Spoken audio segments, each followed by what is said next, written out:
Opinião você tem.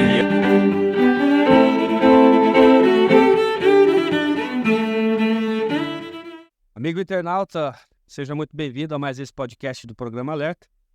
Essa semana nós estamos recebendo um amigo muito especial aqui, é o Paulo Sérgio Lucas. Nós vamos falar com ele daqui a pouquinho. E vamos falar muito sobre política, sobre situação atual, municipal, estadual, federal. Ele é um cara que discute muito política aí nas redes sociais e forma opinião. E é disso que nós estamos precisando hoje, de pessoas que formam opinião, de pessoas que têm um lado, mas que respeitem o lado do outro também. Foi o que eu disse num dos nossos programas anteriores.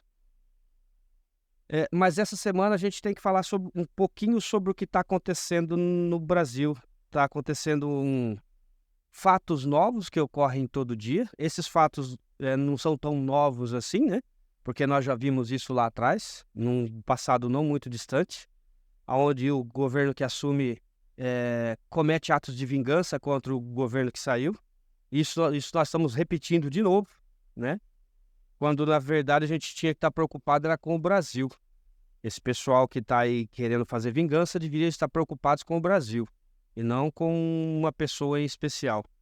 E, para variar, a mídia marrom, né? A nossa mídia lá de cima, que é uma mídia marrom, tendenciosa, que já tendenciou inúmeras vezes. Hoje já não tem todo esse poder, não, mas ainda tem um poderio muito grande. Mas já influenciou muito em eleições, em vontade popular aqui nesse país. E ela continua fazendo a mesma coisa. E volta e meia tem que fazer uma meia-culpa, né? Porque notícia é notícia. Eles são obrigados a dar notícia que eles não estão muito satisfeitos, mas eles são obrigados a dar. Então, o que eu penso é que a gente tem que parar de ficar com vingança política e começar a cuidar do país. Nós temos que começar a cuidar do Brasil. Não sou eleitor do atual governo, mas sou eleitor do Brasil. Eu votei para a melhora do meu país. Numa democracia, se o meu candidato não foi eleito, eu tenho que respeitar o candidato que foi eleito. Isso não significa que eu não possa fazer críticas, que eu não possa apontar erros e falhas. Mas eu tenho que respeitar a vontade da maioria. Se essa vontade foi deturpada, foi vilipendiada, foi, falsificada, não importa. Ainda assim, nós falamos de uma democracia. Então, a gente tem que saber respeitar. Na Grécia Antiga, onde nasceu o berço da democracia do mundo, era mais ou menos assim, ave Adão, ave César, ave não sei quem, e todo mundo levantava a mão. Quem é a favor e quem é contra? E depois Roma pegou isso, né? Essa pseudo-democracia e levou para si. Mas quando nasceu lá na Grécia, era na levantada de mão. Quem concorda com fulano de tal? Ia para a praça pública e levantava-se a mão. E ali era difícil, porque às vezes tinha muita gente para fazer a contagem, né? E assim, mais ou menos assim, nasceu a nossa democracia. Mas todo mundo respeitava, de uma certa forma. Os golpes que houveram, tanto na Grécia Antiga quanto na Roma Antiga, foram dados por pessoas de bastidores da política local.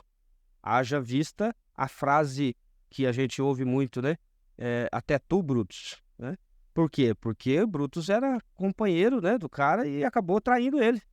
Então, as traições aconteciam no âmbito político, no âmbito interno, e não no âmbito externo. A população aceitava aquele que fosse eleito César ou aquele que fosse eleito imperador, administrador, senador, né? Era respeitado. Então, tudo que a gente pede é que as pessoas respeitem, mas não pode jamais, jamais deixar de falar, deixar de criticar, deixar de apontar erros e falhas.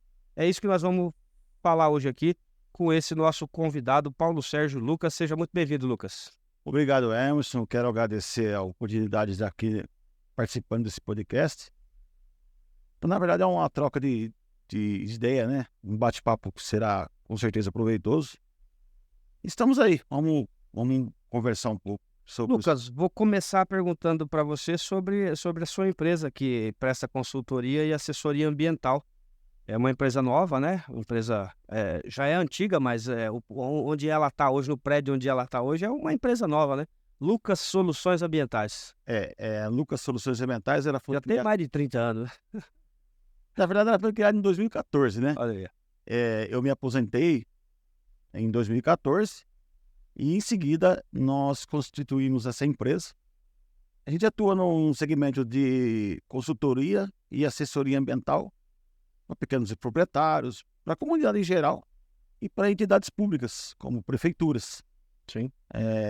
dando assessoria nos quesitos ambientais. Certo. E a empresa tem sede em Pederneiras, mas atua em todo o estado de São Paulo. Sim, a empresa sede de Pederneiras atua em todo o estado de São Paulo. A demanda, conforme tem a demanda, nós vamos até o interessado e solucionamos aquela questão ambiental. E vocês atendem Marinha, CETESB, AES Tietê, qual que é o ramo de O nosso foco atuação tanto para assessoria quanto para consultoria? é CETESB, a Companhia Ambiental do Estado de São Paulo, o DAEE, que é o Departamento de Água e Energia Elétrica, IBAMA, a ISTT, que é essa empresa que toma conta dos reservatórios, que tem muita demanda de serviço nessa questão, e todos os órgãos, o Ministério do Meio Ambiente, o Ministério da Agricultura, com relação a produtos. Sim. O pessoal cria lá um substrato lá para um adubo, tem que ser feito um registro. Carteira de pescador amador, criador de pássaros, enfim. E as pessoas também que às vezes cometem uma infração ambiental e acaba sendo multada pela Polícia Ambiental ou pela própria CETESB. Nós atuamos nessa área também, buscamos o recurso e a defesa dessa multa. Certo. Mas, Lucas, o mais importante nosso aqui hoje é falar sobre política. Você é um cara polêmico, todo mundo já te conhece nas redes sociais pelas suas escritas, pela sua fala, pelas suas opiniões, e no âmbito político. E eu gostaria de fazer, como disse em off aqui, um encontro nesse podcast desses dois lados políticos para a gente discutir o Brasil, discutir a atual situação, tanto do nosso estado de São Paulo, Brasil e o nosso município. Enquanto eu não faço isso, trago aos pouquinhos, né? Eu vou picando e vou trazendo. O que você acha hoje? Nós vamos começar de cima para baixo. Qual nota você daria para o atual governo que está aí há 6, 7 meses no governo aí? De 0 a 10? 0 a 10. 2. 2. Por quê? Porque a forma que ele conduz o país, as mentiras que ele conta, a tentativa de enganar o eleitor dele, se ele está aí no comando do país já 8 meses, né? Quase 8 meses, e não se vê nada de concreto. Uma política nova, uma coisa nova para a população, para os pobres, já que ele é considerado Pai dos pobres. pai dos pobres, né? Não sei. Bom, eu sou pobre, mas não quero um pai. Exatamente. Eu também não quero um pai mora aqui em Botucatu. Eu também não quero um pai desse.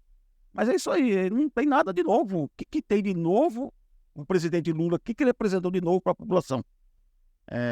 2 CPMIs, né? Uma CPMI, uma CPI estando em trâmite, em curso, escândalos em cima de escândalo, um judiciário que, infelizmente,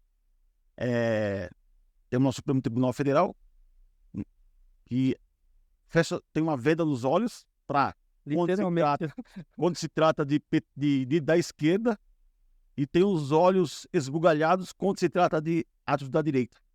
Então, é uma perseguição implacável, é coisa assim nojenta, A pior venda que o Supremo Tribunal Federal traz nos seus olhos hoje, Lucas, é em relação à Constituição, em relação ao Código de Processo Penal, Código de Processo Civil e, principalmente, em relação à Lei Orgânica do Supremo Tribunal Federal. Então, essa é a pior venda que está no olho daqueles ministros, em especial de um que ele é o delegado da ação que ele mesmo propõe. Então, ele vai lá e investiga. Depois ele é o Ministério Público que oferece a denúncia e depois ele é o juiz que julga. Exatamente. Né? Então, é tudo ao contrário. O que nós estamos vendo hoje É uma inversão total do que diz a Constituição brasileira. Agora, os ministros do Supremo Tribunal Federal não são eleitos pelo povo, Exatamente. mas são colocados lá porque o povo elege, Sim. né? Então, acredito eu que o freio e contrapeso do Supremo Tribunal Federal é o Senado da República. É. E nós elegemos senadores há 8 meses. Cobre do seu senador. Sim. É que, na verdade, nós temos hoje um Supremo Tribunal Federal, um ministro em especial, e as pessoas, inclusive, têm medo até de falar o nome dele. O Alexandre de Moraes não pode falar. Não pode falar o Alexandre de Moraes, mas esse camarada aí, Alexandre de Moraes, e na verdade ele se acha não. Hoje, na minha opinião, ele está sendo o dono do Brasil. O dono. Você vê os senadores, principalmente os senadores, qualquer coisinha da esquerda, principalmente, qualquer coisinha, Alexandre de Moraes. Quer dizer, a muleta desses senadores da esquerda, os deputados da esquerda, ou do presidente, é o Alexandre de Moraes. Qualquer coisa ele sabe que eles vão encontrar uma sustentabilidade naquilo que, em tese, esteja errado, vai sustentar no Alexandre de Moraes. Eu diria que você é um ministro da Justiça cometendo justiças injustas. É porque quando você investiga, você oferece a denúncia e julga, né, e condena, é meio estranho, né? Sim, é o juiz de si próprio, você é o juiz dos outros também. Então, você aplica a sua justiça, não a justiça do outro. Ele conduz tudo da forma que ele quer, né? Exatamente. Ele conduz tudo da forma que ele quer. É claro que, assim, eu particularmente não falo de forma genérica, tá? Eu só falo eu só estou dizendo aqui da forma constitucional que a coisa deve acontecer. A Constituição diz que tem que haver uma polícia judiciária para investigar, tem que haver um Ministério Público para dizer se aceita ou não uma determinada denúncia, e tem que haver um juiz. Tanto é que agora o próprio Supremo Tribunal Federal está já em fase, acho que quase terminando a tese do juiz de garantias. Mais uma. E é aquele juiz que vai ser o juiz da ação penal, né? Vai ser o juiz inicial.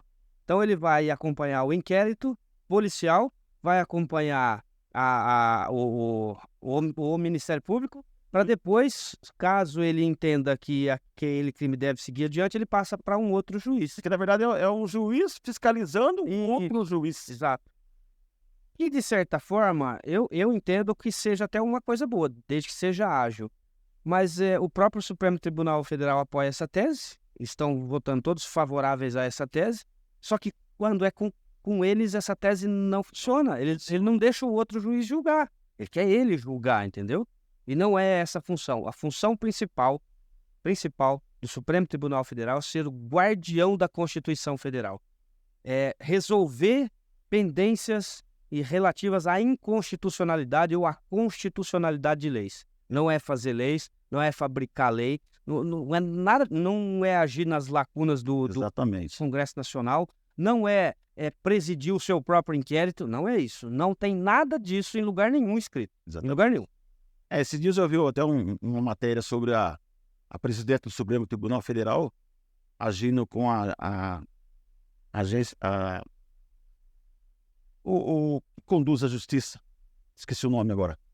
Enfim, ela dizendo... CNJ.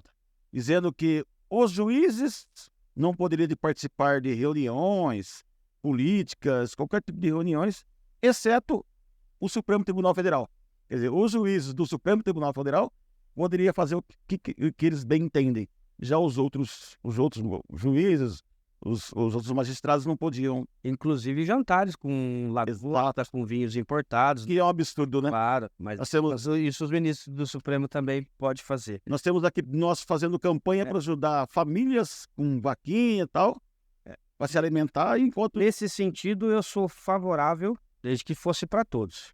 Porque o envolvimento político da justiça, ele atrapalha a aplicação dela na sociedade. Atrapalha. O direito, as coisas, o direito nasce na sociedade.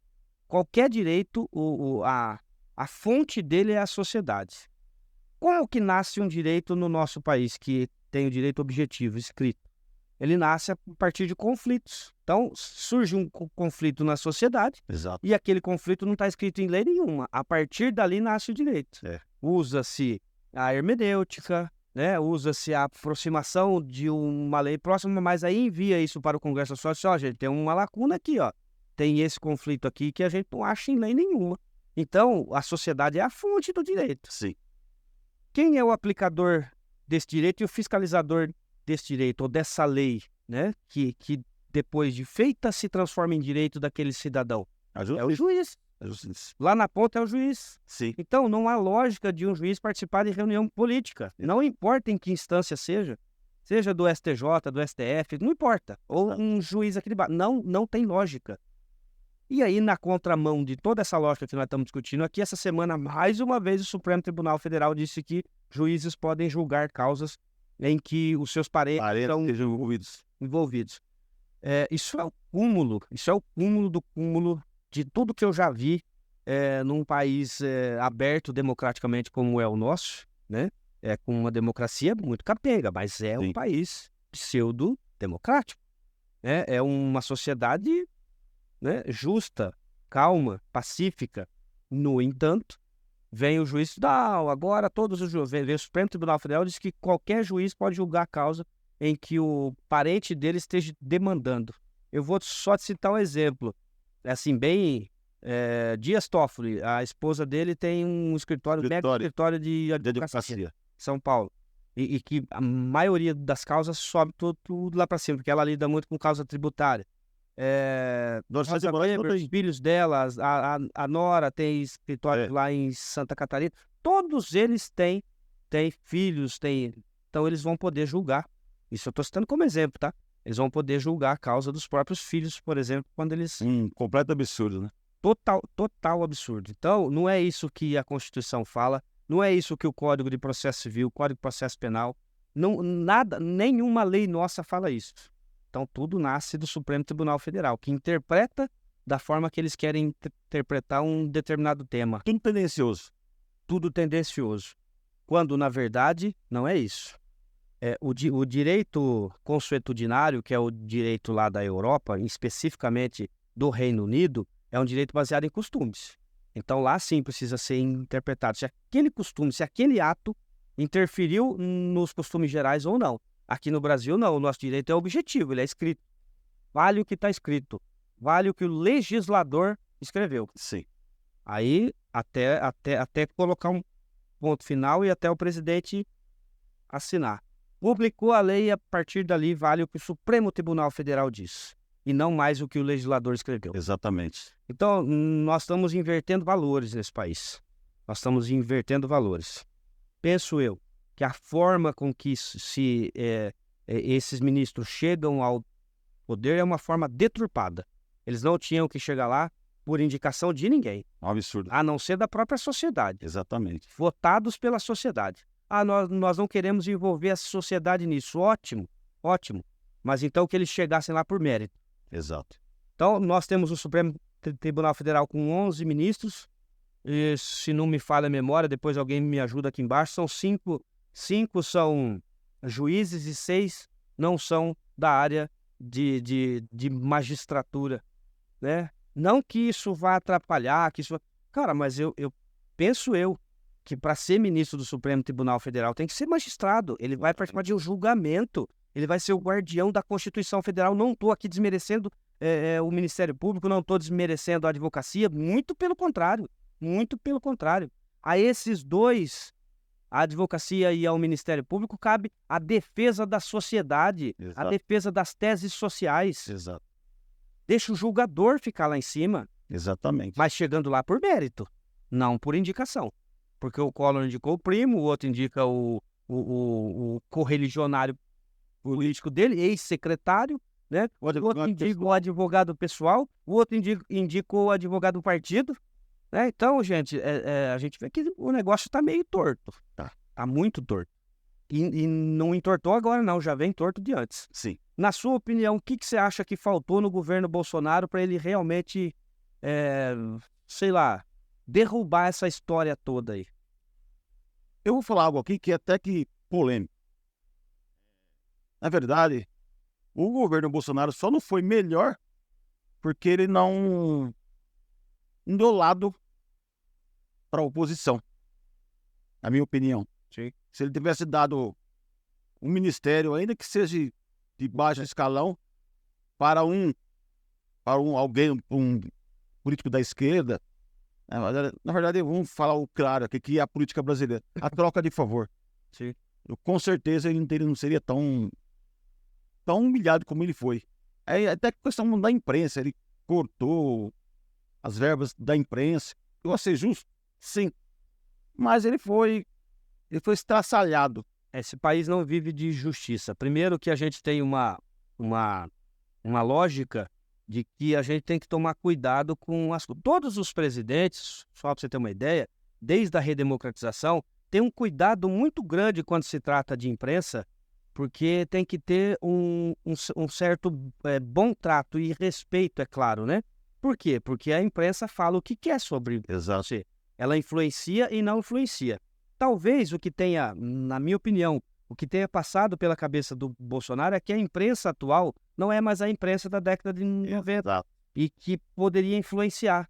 Mas errou, não é assim. Ainda a toda poderosa ainda está na maioria dos lares do Brasil. Exatamente. Aliás, apesar de todas as campanhas que fazem, ela ainda está presente na maioria dos lares do Brasil. Está presente. Porque ela produz. E aí, que me desculpem as outras, mas ela produz novelas que são desde a década de 60, que são muito melhores que qualquer outra. Com certeza. Não é mexicano, né? Não. Então, a linha de produção deles é de muita qualidade. Sim. E isso atrai. Sim. Atrai público. É por isso que eles estão no ar até hoje, né?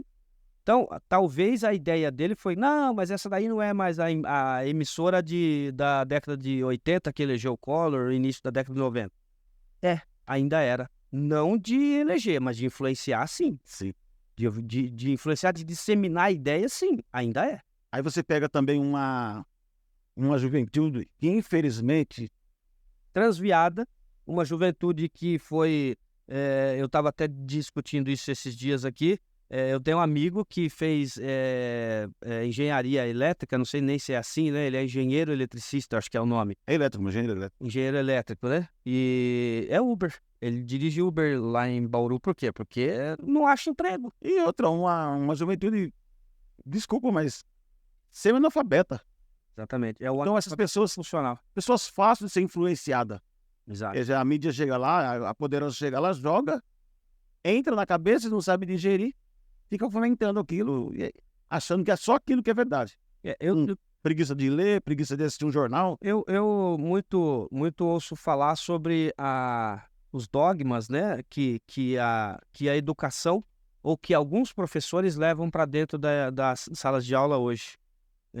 Na verdade, Lucas, eu não vejo dessa forma, mas assim, é claro, eu não estou em todas as escolas, eu posso dizer nas escolas em que eu participei, Sim. em que eu fui aluno, né, que eu não fui influenciado pelo discurso do meu professor de história, por exemplo.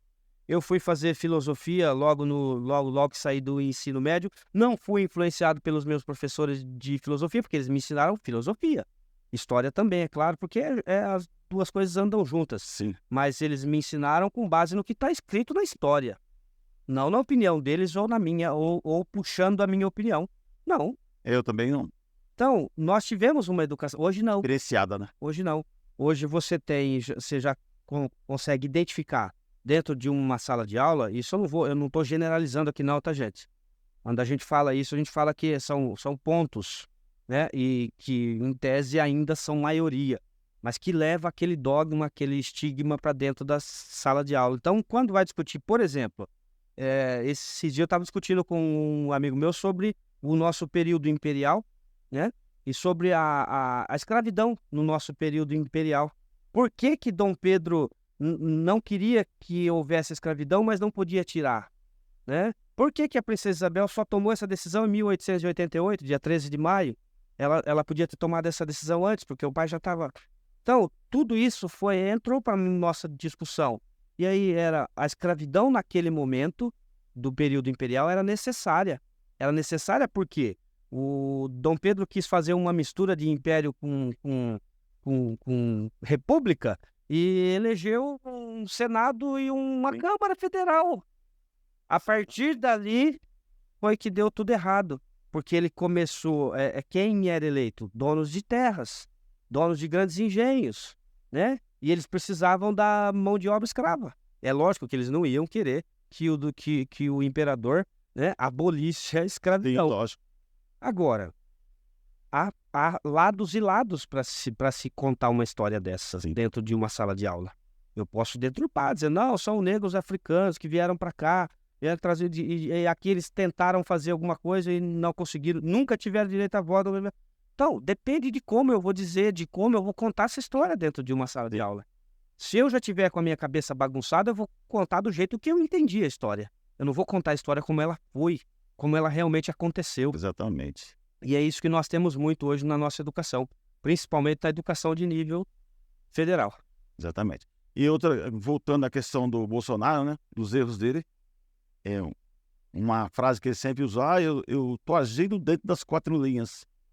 Porém, ele, ou seja, quer cumprir o que diz a Constituição, as normas legais. Porém, um país corrupto, um Congresso, a grande maioria corrupto.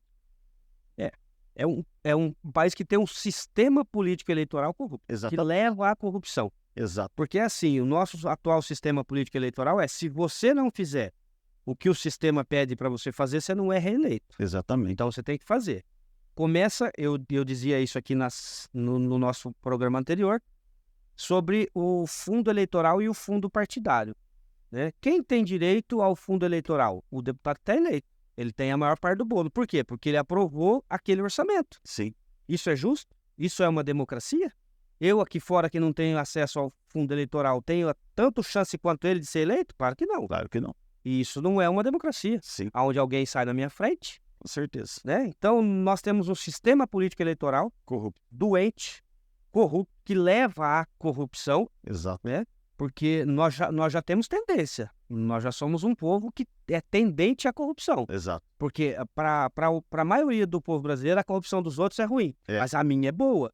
Eu sonegar imposto, opa, eu posso. Exato. Mas o E é a político não. corrupção, né? Isso, mas o político não, mas eu posso. É. Para que eu vou pagar imposto para que o político lá em cima, até Jesus devolveu uma moeda e só, dê a César o que é de César. Exatamente. Só enxerga, na verdade, os eleitores, o povo brasileiro só enxerga corrupção no político. É. Como se o político fosse o único Não vê capaz de cometer corrupção.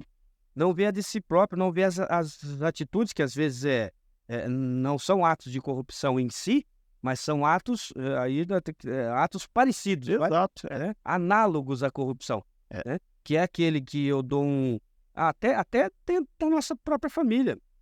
Hoje em dia eu dou um celular pro meu filho para ele ficar quieto, Exato. para ele comer, para ele ir para a escola. Então eu dou um presentinho É. para ele. Isso é um ato de Tá corrupção. corrompendo seu filho. Claro que está corrompendo. Você está Exato. ensinando a ele que ele tem que ganhar para ele Exatamente. fazer alguma coisa. Sim. E esse sentimento, essa forma de atitude, vai para dentro da política. Com Porque você certeza. está achando que nós elegemos quem? Extraterrestre, gente de Marte? Não, a gente elege gente da nossa sociedade, Exato. que foi criado dessa forma, vivenciou isso. Então, o nosso sistema político eleitoral, ele é fraudulento. Sim. Ele leva à corrupção, querendo o candidato ou não, querendo o eleito ou não. Infelizmente. E ainda temos o fato de que nós temos um sistema eleitoral fabricado pela Constituição de 88 para um regime parlamentarista e depois nós decidimos que o regime ia ser presidencialista, mas nós não mudamos a forma. Exato. É por isso que chama hoje de presidencialismo de coalizão. Não é. Quem manda no Brasil é o Congresso Nacional. Congresso.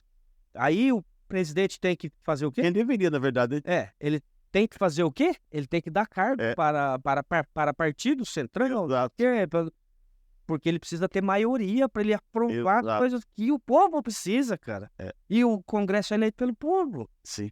Então nós temos um sistema, nós temos um sistema presidencialista funcionando dentro de uma regra parlamentarista, que é a regra da Sim. Constituição. Perfeito. E aí esse sistema leva à corrupção de um jeito ou de outro. Sim. Porque aí o Bolsonaro agora está com essa história da joia, né? História de sei o quê. Mas nós já tivemos história lá no passado, que eu acho que, se não me engano, foi num sítio aqui perto de São Paulo, que entraram vários presentes presidenciais dentro dessa chácara. Assim, Exatamente. né? Mas agora a bola da vez é o É o Bolsonaro. Bolsonaro.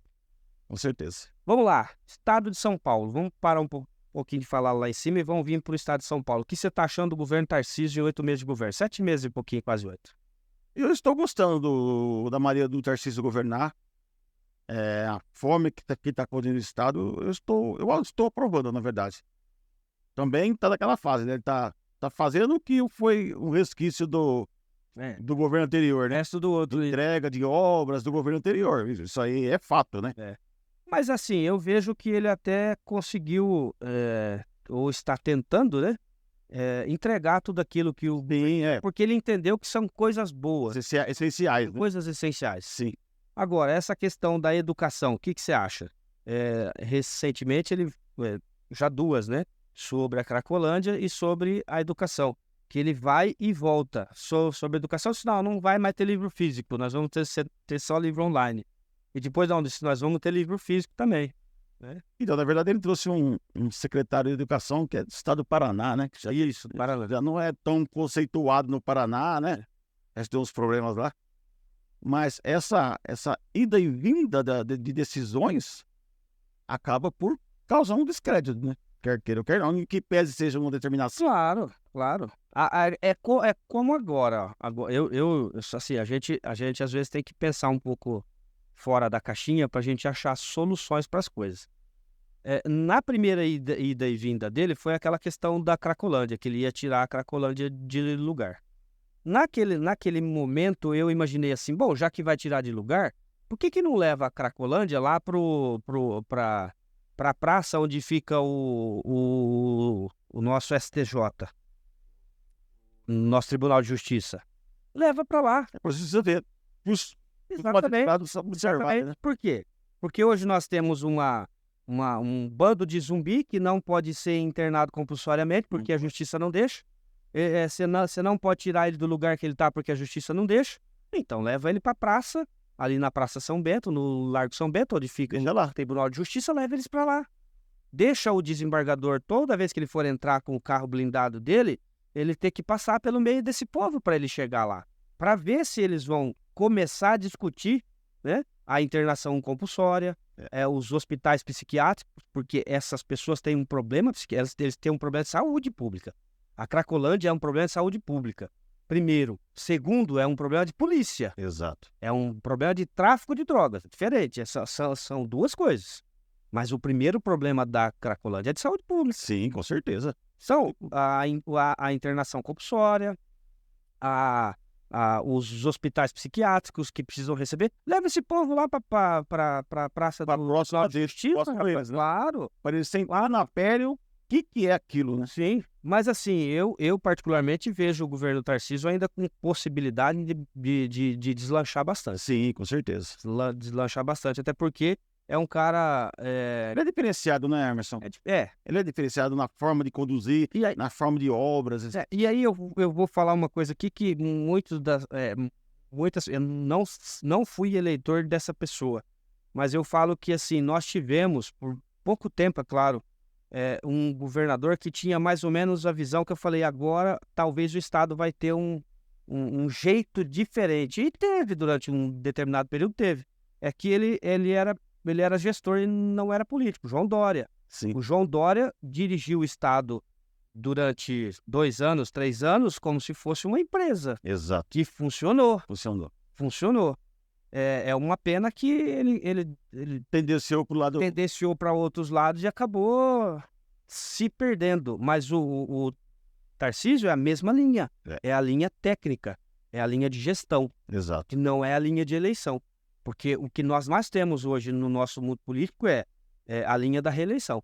Depois de 1998, que o Fernando Henrique emplacou a reeleição para ele ser reeleito, nós começamos a ter esse tipo de problema aqui no Brasil. O gestor fica focado na reeleição e não na gestão. Exato. E aí ele acaba assim, não, eu não vou fazer essa obra não, porque essa obra aqui vai dar problema, eu não vou agir dessa forma não para acertar isso aqui, porque isso aqui depois... Fica com medo dos resquícios. Exatamente. Então, hoje nós não temos gestão, nós temos eleição.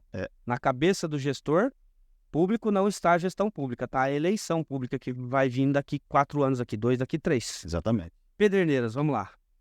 Bom, com relação à administração municipal, eu também admiro a forma da Ivana administrar. Eu acho que está bem. É lógico. Críticas, reclamações, isso é mesmo. é uma cidade de 44 mil habitantes, segundo o IBGE, né? Sim.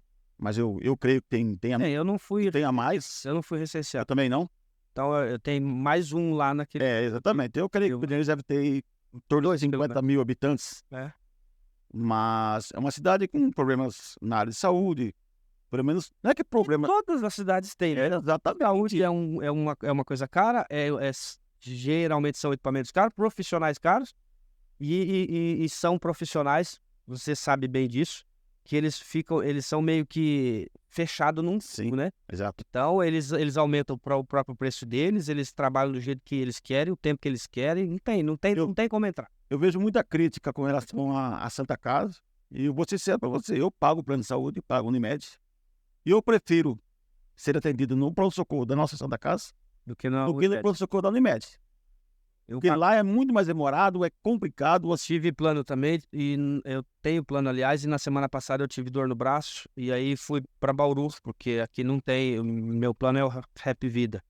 E fui no pronto-socorro. Cheguei lá, era acho que 5 horas da tarde, 5h30 da tarde, foi logo que eu saí do trabalho. Eu saí de lá do pronto-socorro 11h30 da noite, Não, é complicado. para tomar uma injeção para dor no braço.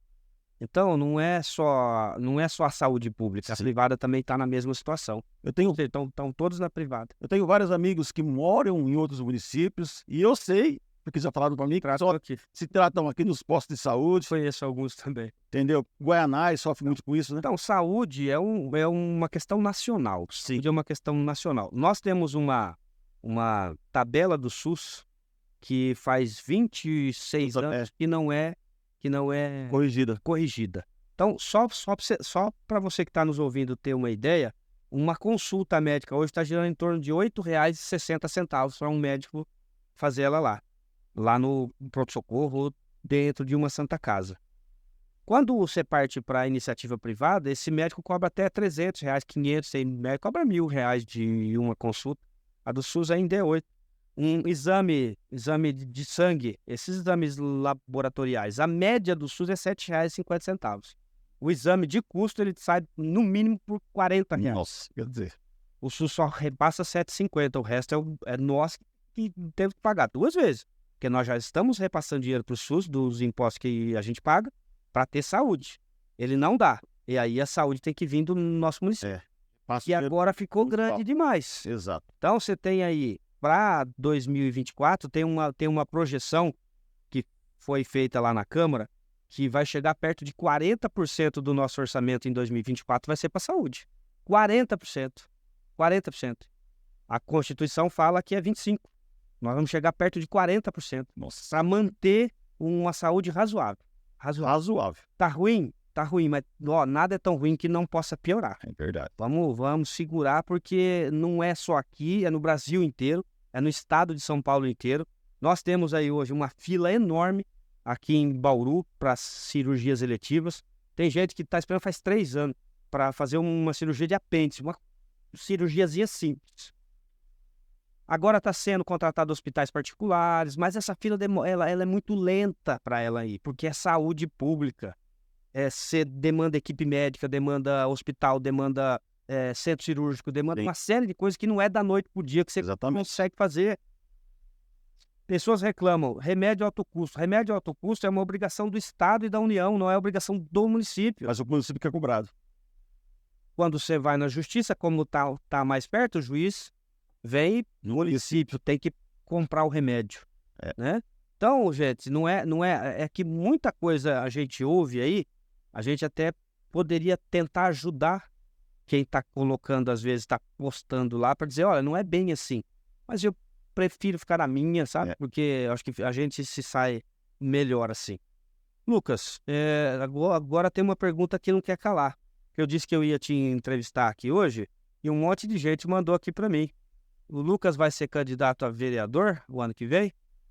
Não. Olha que depois eles estão gravando isso aqui. Não, eu não sou candidato.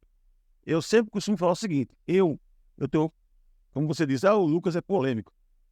E muita gente fala isso. A questão é o seguinte, eu, como tu sabe, eu sou policial militar aposentado. Então, de 86 a 2014, eu estava na instituição polícia militar e não podia me manifestar politicamente. Sim. Policial militar é proibido de se manifestar politicamente. Então, quando eu me libertei da instituição, que eu falei, ó, eu não sou mais, agora sou da reserva, eu falei, agora eu vou para a política. Mas nunca com a intenção de ser candidato. Porque eu também falo que, como eu tenho personalidade forte, por exemplo, algumas coisas que acontecem lá até no plenário do nosso legislativo, se é eu, com certeza absoluta, eu vou sair na mão lá. Eu não certas coisas, eu não levo desaforo. Eu vou sair na mão, eu vou ser caçado, acho que nos primeiros dias de... Caçado manda te matar. É, exatamente. Então eu prefiro eu prefiro ser a pedra do que ser a vidraça. Isso é verdade. Então, mas eu não sou candidato a nenhum cargo eletivo. Certo. Mas você, mesmo dizendo que não é candidato a nenhum cargo eletivo, entende a importância da nossa democracia ser dessa fase, né? Ou seja, lá em cima a gente precisa de presidente e deputados, na Assembleia Legislativa a gente precisa de deputados e governador de estado, e no município prefeito e vereadores. Sim, com certeza. Agora, você foi assessor da Câmara, né? E aí a gente vai ter que entrar um pouquinho Você acha que 9 vereadores para uma cidade de quase 50 mil habitantes, como você mesmo disse, é suficiente? Não, Atinge a representatividade? não, eu entendo que teria que ser mais. Até porque a legislação permite até que seja mais. Constituição Mas a permite até 13, né? Mas a verdade, infelizmente, os que lá estão, os 9, né? Não sei até... eu sei que é a favor do aumento do número de cadeiras. O professor Marildo, que até já apresentou o projeto, protocolou, mas precisa de 3 assinaturas e está guardando mais 2. Eu sou favorável ao... Sem aumento salarial, mas que aumente o número de cadeiras. Mas ainda que tenha aumento salarial, viu, Eu acho que correção inflacionária tem que ter exatamente. anual, cara. É a mesma coisa. Eu também Tem um déficit muito grande. Eu também fui secretário municipal. Eu, particularmente, eu entendo. Não vale a pena hoje ser secretário municipal? Não. O secretário municipal de Pederneiras ganha uma miséria. Miséria aí tem que ser pela responsabilidade que tem. 24 horas respondendo ao Ministério Público, é ação todo dia. Nossa, eu respondi. Principalmente o meio ambiente. Nossa, o que eu respondi de demanda do promotor. O último ex-secretário ainda está respondendo até hoje. Inclusive foi intimado esse dia para mais 2. Está entendendo? Então, o secretário ganha uma miséria em Pederneiras. Infelizmente, ganha uma miséria. O salário não foi... Bom, enfim. Voltando à questão do legislativo, na opinião pessoal também. Claro. Eu entendo que a nossa Câmara Municipal, os nossos vereadores, é fraco, é uma Câmara fraca. Eu agora, estando lá, eu já sabia disso, agora estando assistindo, eu vejo que é muita picuinha, sabe? É ódio, coisa de perseguição. É a mesma coisa lá, o governo federal perseguindo o Bolsonaro. Então, na minha opinião, eu acho que os vereadores tinham que ser mais atentos aos desejos da comunidade, às necessidades do município, e não às questões de política. Um grupinho segue uma determinada pessoa, como eu falo até para ser deselegante, mas o que essa pessoa faz, os outros seguem, sabe? É um negócio A comunidade não ganha nada com isso. Fica lá uma gritaria, uma troca de farpas, um xingando o vice-prefeito, outros ofendendo a prefeita, e não vira nada isso aí. A comunidade, eleitor, eu não votei em vereador para ficar trocando farpas lá, trocando acusações, resquícios políticos, sim. Vingança, esquece. O que o vereador tem que se preocupar? Os desejos da comunidade e ajudar o executivo. Sim.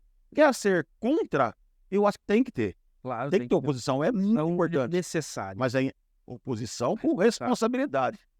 Não oposição para quando eu era vice ou quando eu era vereador da gestão. Claro, isso aí não... mas é uma opinião muito particular, viu, Armando? Até porque o vereador, ele é muito mais cobrado porque ele fica muito próximo da sociedade. Exatamente. Já é difícil, por exemplo, do deputado estadual e do deputado federal, que fica mais afastado. Mas ainda assim são bastante... Nós temos um vereador, que toda forma que eu vou falar, todo mundo vai saber quem é. Que é um marqueteiro. Eu entendo que hoje ele em termos de marketing, é o melhor de Pederneiras. Sim, sim. E que sabe da região. Eu acho que é um dos melhores do estado. Ele é. E vou falar para você, Eu fui muito crítico dele. Eu sei, você quase... Eu quase saí na mão com ele lá na Câmara, quando estava Eu tava- secretário. eu fui testemunha contra você, Lucas. Então, exatamente. Mas assim, eu fui obrigado, porque alguém achou. Você estava aqui, você viu, né? Dá seu nome. Pronto. Então, mas veja, ele não, em que pese a falta de conhecimento dele em questões de conhecimento e de alfabetismo, ele é um bom vereador. Claro. Ele é um bom vereador. Ele vai atrás, a comunidade, as pessoas do nicho dele, procura ele e resolve. Eu falo que tudo que é exagerado e que é demais faz mal. Tomar água demais você morre assado, comer demais você morre de tanto comer. Enfim, tudo que é demais faz mal. Então, eu acho que assim, se eu pudesse ter uma crítica a esse vereador, só assim, alguns exageros são desnecessários. Exatamente. Ele não precisa disso. É. Ele é um cara carismático, ele é um cara que todo mundo gosta, né? Mas às vezes ele exagera em algumas determinadas coisas. Isso é tudo que eu fiz por ele. Contra ele, poderia odiar eu. Pois é. No entanto, ele vem Comigo também a gente teve Você tá entendendo? farpas e não... Então, que pese tudo, ele é um bom vereador. Claro. Ele é um bom vereador. Pode, desculpa quem é contra, mas infelizmente... Pelo marketing, né? Mas assim, eu vejo assim que a gente tem tudo para melhorar, Exato. para mudar. E compete à sociedade. Só a sociedade pode fazer isso. Exatamente. Eu, com relação ao João da farmácia, o Joãozinho, opinião particular também, eu acho que o João é vereador. Sim. Ele não está no cargo certo. É o perfil dele. O perfil dele é perfil de vereador. Ele ajuda mais, consegue ajudar mais as pessoas. Tem mais tempo e tal. Sim. Mas enfim, é uma escolha dele. De cada um. E com relação à prefeita Ivana também, tenho que reclamar também. Para mim, ela está conduzindo a cidade da melhor forma possível. Sim. Lucas, eu gostaria de agradecer a sua presença aqui e te convidar para um próximo momento. Mas eu agradeço, eu estou à disposição. Antes vamos falar do Supermercado Roma, né? Supermercado Roma é a família Roma atendendo a sua família. Supermercado Roma ali no Michel Neme. Logo vai estar com uma loja novinha lá para atender todos vocês. Estão com cortes de carnes especiais e espetinhos também premium. Passem lá, Supermercado Roma. Cada semana são várias ofertas diferentes. Seja de carne, seja de hortifruti, fruta, enfim. Supermercado Roma, vão lá. Passem por lá. Lucas, mais uma vez, né? Agradecer a sua estada aqui e dizer que logo nós vamos marcar um bate-papo aqui com mais pessoas. Nós vamos fazer uma roda de discussão aqui. Tem que fazer colocar um brindado aqui, direita de um lado, meia para esquerda de outro e vamos lá. Esquerda e vamos discutir. Eu acho que falta muito isso. A sociedade precisa conversar mais. Com certeza. Precisa levar isso mais para a população. E eu estou à disposição, eu, pessoal, a minha empresa, Lucas Soluções Ambientais, e eu sou uma pessoa que eu gosto de ajudar também a comunidade. Sabe, eu tenho essa cara assim de marrudo e tal, mas eu sou mais simples que roda de carroça. Tá certo. Obrigado aí, Lucas. Nada. Bom, sobre o oferecimento do Supermercado Roma. Lucas Soluções Ambientais e nosso amigo Diego Fotografias. Quer sair bem na foto? Contrate o Diego. Nós estamos encerrando o nosso podcast de hoje, prometendo voltar na próxima com essa mesa lotada de gente para a gente discutir política. Um abraço para vocês e até o nosso próximo